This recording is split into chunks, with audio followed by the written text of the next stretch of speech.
সারাদিন সংসার সন্তানকে সামলেও কিন্তু আমার বিকেলবেলা একটা ডিউটি আছে, সেটা হলো বরের ব্যবসাটাকে দেখা। কিন্তু দুদিন ধরে বৃষ্টি হওয়াতে ওই আছে বাড়িতে, যার জন্য ওই বসেছে গ্যারেজে। আর তাই আমি ভাবলাম যে রাত্রিবেলা যদি কারেন্ট না থাকে তাই বরং আগেই রান্নাবান্নাগুলো করে নেওয়া যাক।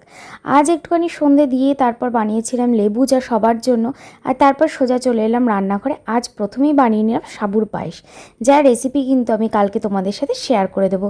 তারপর বানাচ্ছি এখানে তড়কা। একটু চিকেন ছিল, সানডেতে চিকেন নিয়েছিল, তারই কিছু সলিড পিস রেখে দিয়েছিলাম। আর ডালটা কিন্তু আমি তরকার ডালটাকে একটুখানি কুচনো পেঁয়াজ আর লঙ্কা দিয়ে দুপুরবেলায় সেদ্ধ করে রেখেছিলাম।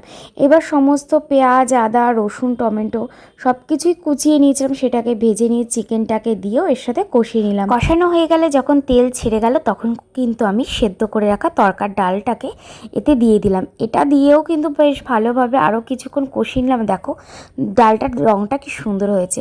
তারপর কুকারটাকে ধুয়ে একটুখানি গরম জল দিয়ে দিলাম, আর ওই দিকে ওটাকে ফুটতে বসে এইদিকে কিন্তু রুটিও বানিয়ে নিলাম। ব্যাস, তরকার ডালটা কিন্তু আমার একদম ঠিকঠাক হয়ে গেছে। আর শীতকালে কিছু মেথি শাক এনে সেটাকে শুকনো করে রেখে দিয়েছিলাম। এখন বেশ সুবিধেই হয়েছে, যখনই প্রয়োজন হয় তখনই এই শুকনো মেথি পাতা দিয়ে দিই। আর মনে আছে সে ঘরে তৈরি করেছিলাম ঘি, তার থেকেও 1 চামচ দিয়ে দিলাম। ব্যাস, আমার রাতের সমস্ত খাবার দাবার তৈরি। কেমন লাগলো জানিও।